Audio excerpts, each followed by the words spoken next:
Hi guys, in today's discussion of the book India That Is Bharat by Sai Deepak, we continue to learn what pushed him to writing this book that is going to become the most important book of this decade. Also, I asked myself, was it not the ultimate goal to ensure that Indic thought had a respectable seat, its rightful position, at the table of big powers?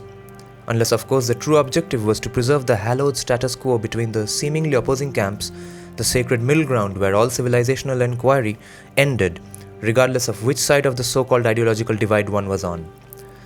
This was when I started considering the possibility that maybe I was unaware of the existence of an unwritten code that allowed the envelope on the civilizational front to be pushed only so far and no further, thereby maintaining the hegemony of the Western normative framework in Indian discourse.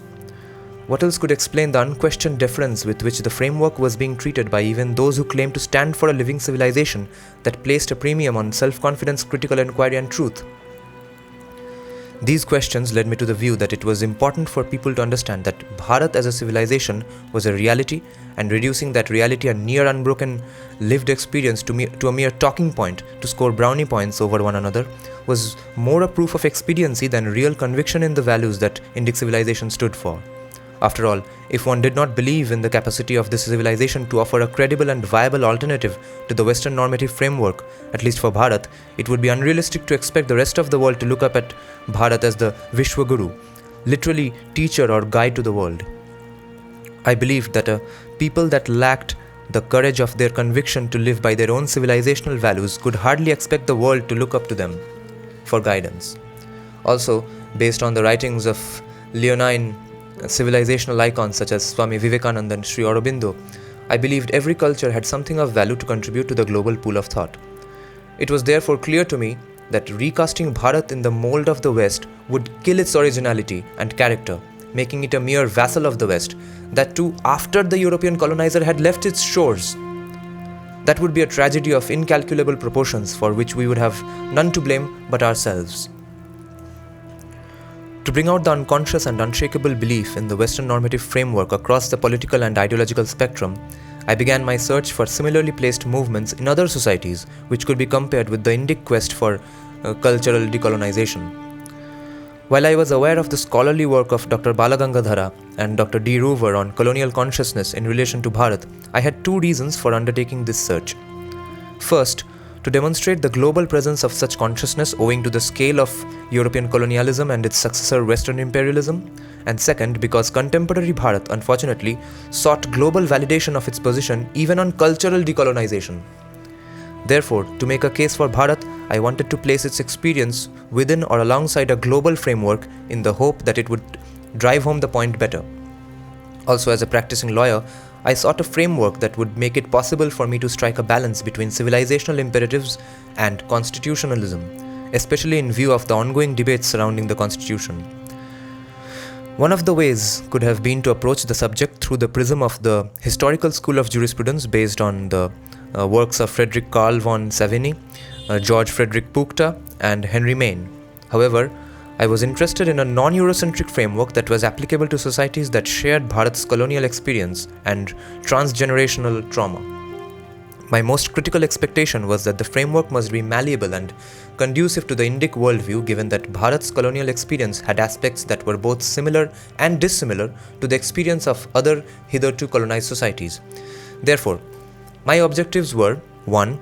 To continuously apply such a framework to my own personal journey in understanding the Indic civilization on its own terms and using its own lexicon, warts and all, and 2. To extend the application of this framework in a concrete manner to my area of competence, namely the law, and more specifically to the constitution, given its manifest importance to the polity of Bharat. However, my search for a framework was not helped by the fact that I lacked formal training in this area of humanities. It was at this juncture that in April 2020, I was approached to speak on the Indian Constitution at a webinar meant for Indian Americans. After the webinar, Dr. Indu Vishwanathan, a Hindu-American scholar and educator whose brainchild the session was, happened to remark that my work on reconciling the Constitution with Indic civilizational perspectives fell within the purview of decoloniality.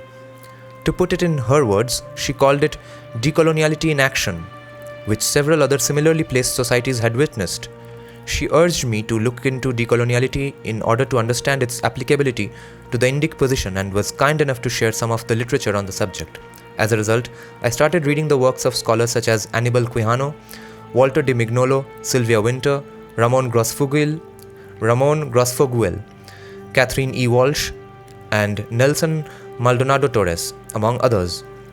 Dr. Vishwanathan also put me in touch with another brilliant scholar of decoloniality, Miss Sumita Ambasta, who introduced me to literature that shed light on colonial language policies and the writings of Arturo Escobar, whose perspectives on the relationship between coloniality and development is a must-read for development professionals in Bharat. In my exploration of the subject, I learned that coloniality, as first conceptualized by Latin American scholar Annibal Quijano, informed the European colonizers' use of power and was the very basis and justification for exploitation of the world.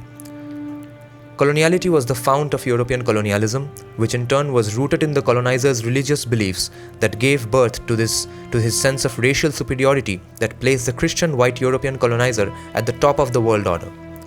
It was this sense of superiority which the European colonizer treated as both a divinely ordained right and scientific fact that led to the creation of racial hierarchies the world over. Coloniality reshaped the very concept of history and time through the creation of constructs as modernity and rationality, terms which are loosely used in contemporary everyday conversations without knowledge of their colonial origins. This colonial matrix of power, to which both modernity and rationality were integral, had the effect of negating the cultural experience and subjectivities of colonized societies, so much so that, according to the colonizer, their histories began only upon his advent.